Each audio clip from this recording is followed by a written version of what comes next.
כבוד גדול הוא לי לפתוח את יום העיון לזכרו של עובדיה בן שלום, זכרו לברכה, מייסד האגודה ונשיאה.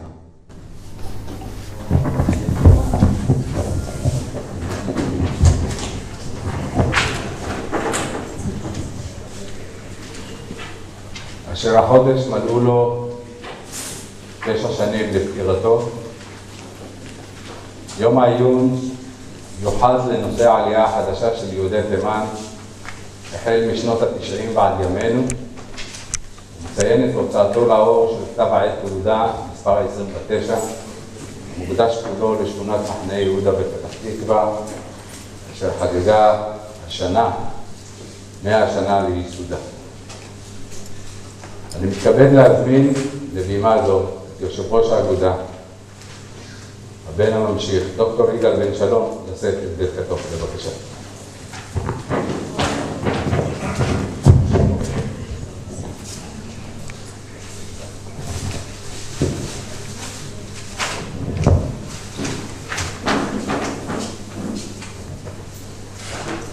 שלום וברוכים הבאים. שלום לכולם. שומעים אותי בסוף? יהודית, את שומעת אותי? כן. אם את שומעת אותי, כולם שומעים.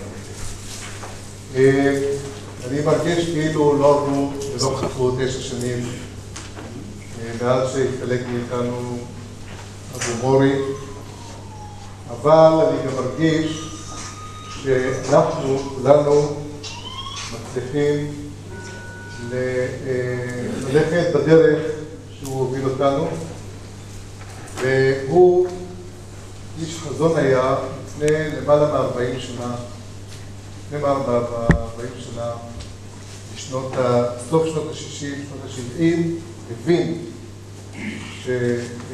שללא היכרות קרובה עם המורשת, כל עדה, כל שבט בישראל למורשת שלו, שיחד כאגודה אחת, לכן הוא קרא לאגודה, האגודה לטיפוח חברה ותרבות. זאת אומרת, האגודה אחת של כל שבטי ישראל, בניגוד למגמה שהייתה של כל היתוך של אגודה אחת שכולם מתפזרים והופכים להיות למשהו חדש, הוא דגל בכך שהאגודה תהיה מורכבת מענפים שהם ביחד אגודה אחת. והוא טיפח את הענף של מורשת יהודי תימן באופן כזה שהוא דגל הן בשימור המורשת, המסורת של בית אבא ביום-יום, בשבתות, בחגים, והן בהעמקה של החקר והעיון בכתבי יד ובספרים שלקורא הרגיל לא הייתה הזדמנות להיחשף אליהם במהלך החיים הרגילים, כי הם לא נמצאו בספריות, כי לא היו חוקרים שחקרו אותם, ומתוך ראיית העתיד פתח באוניברסיטת בר אילן, בתקופה שנשיא המכללה דהיום, פרופסור צבי הרב, היה נשיא האוניברסיטה בר אילן, ואז הוא פתח את הקורסים הראשונים, אבא מורי, לקורסים של נושא יהודי תימן, במימון מלא של האגודה בהתחלה. האוניברסיטה אמרה, אין לנו מימון, ולאט לאט זה הוטמע בתוך הלימודים של האוניברסיטה. נמצאים איתנו פה חוקרים שהם היו בראשוני המלמדים, דוקטור יהודה עמיר, שהיה בין המייסדים, ואחרים. לאחרונה הלך מאיתנו בין מחנה יהודה, בין פתח תקווה, פרופסור יצחק לוסקה, שהוא היה גם בין הראשונים ללמד במסגרת החוג שאבא מורי הקים בבר אילן. זה היה התחום השני. התחום השלישי זה לעודד את בני העדה שאין להם אכסניה. איש או אישה, בחור רוצה לכתוב ספר, כביכול סדרת ידיעות אחרונות או סלמצקי או מישהו ייקח על עצמו את הוצאת הספר, מן הסתם לא. אז אבא אמר, מי שרוצה לכתוב ספר יבוא לאגודה, אנחנו נאפשר ונממן את הכתיבה, ויש המון ספרים שיצאו בהוצאה לאור של האגודה, כאשר לא הייתה לסופרים שום הזדמנות אחרת, ונמצאים איתנו אנשים שאנחנו מסייעים להם בכל מהלך השנים, מתוך ראייה שיש פה מטען חשוב של ידע ושל זיכרונות שחשוב שאנחנו נוציא אותם לאור הרחב של הציבור הרחב. ותמיד אבא חשב על הציבור הרחב, לאו דווקא על העדה, הוא היה איש העולם הגדול. דבר נוסף הוא כינס קונגרסים סמינריים וכנסים בינלאומיים בארץ ובעולם, באוניברסיטת בר אילן, בירושלים, בפרינסטון, בנורווגיה, בברגן, במקומות אחרים. כל אלה היו סמינרים, קונגרסים לחקר יהודי תימן שערכנו במסגרת האגודה בשיתוף עם האקדמיה בעולם. זה מתוך חזון רחוץ. ואליו היו מופיעים אל הדור הצעיר. מצד הדור הצעיר שדאגו לחנך אותו לכאורה, כמוני, בתי ספר רגילים, אוניברסיטה, אקדמיה, והתחום של המורשת זה בבית, בדלת אמות, מורים וחזרה לפרשת השבוע בשבתות. הוא לא חשב לא. הוא דגל בפתיחה במחרי ישיבות, שילמדו, הוא מאוד רצה שתהיינה ישיבות בנוסח כמעט, שלא היה בזמנו. לאט לאט הוקמו. ולאט לאט הפעילות הזאת התפשטה כמו גזע, הגזע זה האגודה לפיתוח חברה ותרבות ביסודו, והיו הרבה ענפים, יש הרבה עמותות היום, יש הרבה פעילות בתחום הזה, ואני חושב שזה אחד הדברים שמציינים את פעולתו של איש, שאמר להפיץ את התורה ומעיינותיה, מבלי לרכז אותה דווקא במקום אחד. ומשהו אישי, לפני הסתלקותו, הוא היה בהכרה מלאה, הוא הסתלק בחטף, תוך 3 חודשים, קיבל סרטן הכבד, ובשלושה חודשים האלה הוא ידע שהוא הולך למות, והוא דאג לצוואה. לא חלילה צוואה לחוש, כי לא היה מה לחלק, אבל צוואה רוחנית. הוא אמר, בימי הזיכרון שלי, אני רוצה דמעה ושמחה. כך הוא אמר, דמעה ושמחה. לא רוצה שתבכו, אני רוצה שמחה כי אני אשתמח. ואני משתדל לקיים את הצוואה הזאת באופן שאני מאמין שהיא בסדר, אם הוא עכשיו מסתכל, הוא מסתכל. אנחנו עושים את ההזכרה בכ"ח באב, בבית הקברות ובתפילה לזכרו בבית הכנסת שהוא יסד והקים בנתניה, בית כנסת שנקראת על שמו, מרכז עובדיה בן שלום. שם זה התפילה, ושם זה דברי התורה, ושם זו הדמעה. ובתאריך הלא עברי, הלועזי 15 באוגוסט, שזה היום, זאת השמחה. אבל לא סתם שמחה. קודם כל שמחת העיון והלימוד, אנחנו שמחים מאוד, שזה כבר מספר פעמים, אנחנו מקיימים מעיון כל פעם בנושא אחר, עם מרצים מכובדים, שנותנים זוויות שונות על נושאים שונים. והיום, תראו איזה צירוף מקרים מדהים, שאין לי אלא לומר שבאמת יד מכוונת. אתמול, אמש, קיבלנו 3 משפחות שעלו מתימן אתמול בערב. אנחנו כבר יודעים על זה הרבה זמן, ואנחנו בין המקבלים אותם. האגודה לפיתוח חברתי ותרבות מסייעת באופן שוטף לעולי תימן, בשקט ובצנעה. אין שום גוף אחר שעוזר להם. יש הסוכנות ומשרד הקליטה, אבל אין ארגונים בעמותות, כי סוכנות זה מאוד צר, נותנים להם דמי קיום וזהו. כל היתר, אנחנו. והנה הם הגיעו אתמול בערב, מדהים. ואני מאוד מקווה, ביקשתי שאם הם יכולים גם לבוא היום לפה, כי יהיה איתנו בהמשך היום הזה, בחור, איש יקר שעלה, ויום אחרי העלייה הבאנו אותו לאירוע של האגודה, שזה היה בים המלח. אנחנו תכף, אנחנו עוד נעביר אותו. והנה, היום הזה הקדשנו לעלייה בכמעט. ומדוע? משום שהעולים החדשים, בשנות ה-90 והיום, ועוד בחודשים אלה עולים צנועים, והם נכנסים ונשחקים בגלגלי הבירוקרטיה. כאילו, הם יורדים במטוס, הולכים למרכז קליטה, נותנים להם את התנאים המינימליים שהחוק מחייב, זה הכל. איפה הרצון לתת להם לפרוס כנפיים ולהתפתח בציון, שאליה הם באמת כמהו שנים. אין את זה. זאת אומרת, יש איזושהי מסגרת, והם חייבים להיות בתוך המסגרת הזאת. אני הייתי במרכז הקליטה בבאר שבע, והייתי באושיון, זה לא סימפטי. זה מערכת סגורה כמו גטו. זאת אומרת, הם נמצאים, והם חייבים לבצע מה שההוראות של העובדים הסוציאליים אומרים להם, לפי, ואני אומר את זה בכאב, כי אני הייתי שם, לפי מה שהם נותנים להם. אין את הנושא של ההתפתחות העצמית. עכשיו, מתוך דיבור ושיחות עם העולים הללו, הגעתי למסקנה שיש שם עושר מדהים, שהחלטנו במקום דיבורים, ולא יהיו הרבה דיבורים חוץ מההרצאות, להציג את העושר הזה בפניכם, בחלקו. עושר שהוא מוחבא, הוא נסתר, אבל נציג אותו ואתם תראו למה אני מתכוון. זה איתנו הרב של הקהילה בבאר שבע שמכבד אותנו בנוכחותו, הוא מכיר ומסייע לעולים החדשים, וזה הנושא של היום. יאז שעלו, הביאו איתם את הדברים האותנטיים, הביאו איתם את האוצרות, ואני מאוד שמח לבקר אותם ולהיות איתם, ולדעת שאנחנו יכולים במידת מה לסייע בקליטתם בארץ. וסיפורים, אני הבאתי איתי באוטו, במכונית. עולה שאני אציג אותו,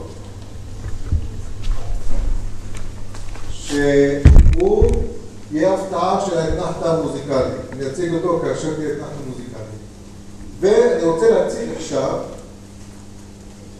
עולה חדש, מתימן, חדש, הגיע עליו לפני 4-5 חודשים, שבאמת בשיחות איתנו, נציגי העבודה, שמנסים לראות באופן אוטומטי, כאשר נופנים את זה מיותר או שניתן זה? כאשר ההכוונה באופן אוטומטי היא ככה. אם העולה החדש הוא צעיר ולא רוצה ללכת לישיבה, כאילו עדיפות ראשונה זה ישיבה וזה בסדר גמור. מי שרוצה ללכת לישיבה וללמוד בישיבה ולהתפתח זה בסדר.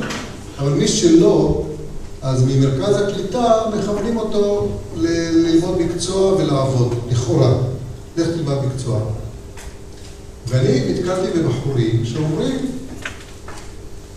ישיבה נהדר, אבל שיבטיחו לי שבתום הלימודים אני אהיה מסוגל לפרנס את עצמי כדיין או כרב. מי יכול להבטיח את זה? הוא אומר, מה, אני אשב בישיבה 40 שנה, אני רוצה לדעת שזה מוביל אותי למשהו. תנו לי מסלול, שאני יודע שבסוף אני רב או דיין, ואז אני מסכים. עכשיו, בחורים כאלה מוכשרים מאוד, מה הפתרון? אז אני מודה לחבר'ה כאלה מציע, תראו, יש גם אופציות נוספות במדינת ישראל. אקדמיה. אקדמיה? עלינו מתימן לפני חצי שנה, מה זה אקדמיה? כאילו, איך יקבלו אותנו בכלל? אני רוצה להציג בפניכם בחור, כמו שאמרתי, עלה לאחרונה מתימן, שמו נפתלי שלמה דהרי, והוא באקדמיה. עלה לפני חצי שנה. כל מה שהוא למד זה רק אצל המורי בתימן. ומה הוא לומד היום? אנחנו נשמע ממנו. אז כמו שאמרתי והדגשתי, ההנאה שלי כיושב ראש האגודה ושל כל הצוות המתנדב, הנהדר של האגודה, וצוות החוקרים שנמצאים פה, ואלה שעוד יגיעו, ההנאה שלי שכולם בנפש חפצה ממשיכים את הדרך שאומרת מורשת ובצד התפתחות במדינה, אבל בלי להזניח את המורשת. המורשת לה הרבה צורות. אנחנו בחרנו לציין את המורשת בעיון ומחקר, והיום הזה הוא מוקדש לעיון מחקר בעיקר לעולי תימן, אבל גם למחנה יהודה. מתוך הוקרה והערכה לראשונים שהגיעו למחנה יהודה, אנחנו הקדשנו את כתב העת שלנו תעודה לנושא העלייה למחנה יהודה, ההתיישבות שם, ויכולים להתכבד ולראות את החוברת תעודה, ובסוף הערב נקדיש את הנושא למחנה יהודה. החלק השני, השמחה האומנותית, 8 בערב, יהיה לנו אירוע אומנותי, עם זמרים ולהקת מחול, עם תוכנית חדשה ומאוד מדהימה, רעננת, כמו שאבא היה אוהב אותי, שהוא טיפח אותם כל השנים, ואני מאוד מקווה שכולנו נהנה מהשירות הזאת ביחד, מהמסורת הזאת, שנותנת לנו כוח להמשיך ולחשוף מקורות שלא היו נחשפים ללא הפעילות שלנו של האגודה. אני עכשיו ברשותכם רוצה להזמין לפה את נפתלי, אלם חמודון, אתם תראו אותו, והיה מאוד קשה לשכנע אותו לבוא לפה. אפילו קשה לי לשכנע אותו לבוא מהמושב שלו לפה. נפתלי, לאט לאט יבוא. ואמרתי, במקום שאני אדבר, הוא יספר את הסיפור שלו. אני לא צריך לספר את הסיפור שלו. הוא יודע, בחור מוכשר, אני אוהב אותו.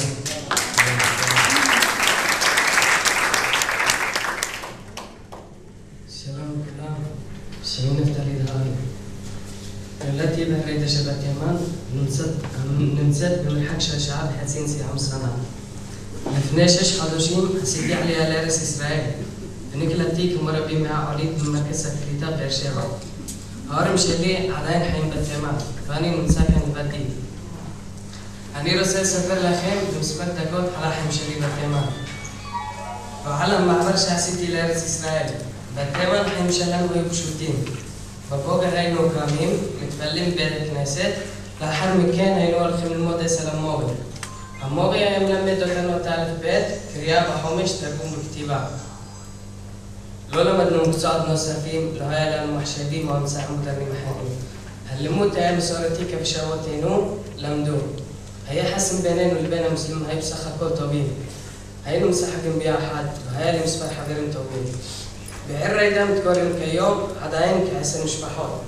חלק מהמשפחות רוצות לעלות לארץ ישראל, אבל הן רוצות להשאיר את כל הרכוש הפקר לשכנים המוסלמים. אני מקווה שנוכל לראות את כל המשפחה פה בארץ ישראל בקרוב. אני גם מקווה ומחכה לרגע שיתאפשר גם למשפחתי לעלות ארצה בעזרת השם בקרוב. לפני 6 חודשים החלטתי לעלות לארץ ישראל בכדי ללמוד ולהתקדם בחיים. נקלטתי במרכז קליטה באר שבע והתחלתי ללמוד בחסד לאברהם בבני ברק. לפני 3 חודשים החלטתי שאני רוצה לרכוש לעצמי מקצוע על מנת שאוכל להתבסס פה בארץ ישראל. נציגים של האגודה לטיפוח חברה ותרבות, ביניהם יושב ראש האגודה, ד"ר יגאל בן שלום, אשר מבקר במרכז הקליטה ומסייע רבות לקליטת העולים. ליוו אותי בעצה טובה, ובעזרתם התקבלתי ללימודים במכינה הקדם-קדמית במכללה בירושלים. הלימודים במכינה אינם קלים. אנחנו לומדים כעת מתמטיקה ואנגלית. בשבילי זו פעם ראשונה שאני לומד את המקצועות האלו. התלמידים האחרים שהייתי רובם חרדים, בהם עם רגע מסוים של ידע. אבל לצערי, לנו העולים מתימן אין בכלל רגע בלימודים הללו. ויש לנו פער גדול מאוד, אותו אנחנו צריכים להשלים. בעזרת האגודה לטיפוח חברה ותרבות ובעזרת ידידים טובים במכון לב, אני מקבל סיוע גדול ואני מקווה שאוכל לסיים את לימודי המכינה בהצלחה ולהתחיל לימודים קדימים גבוהים. אני רוצה להודות להשם על שנתן לנו אפשרות להגיע לארץ ישראל ולחיות בה החיים שלנו. אני מודה לכל מי שמסייע בקליטה שלנו, העולים מתימן. אני גם רוצה לנצל ההזדמנות הזאת ולהודות אישית לכל מי שעזר לי להגיע למטרה. תודה רבה לכולם.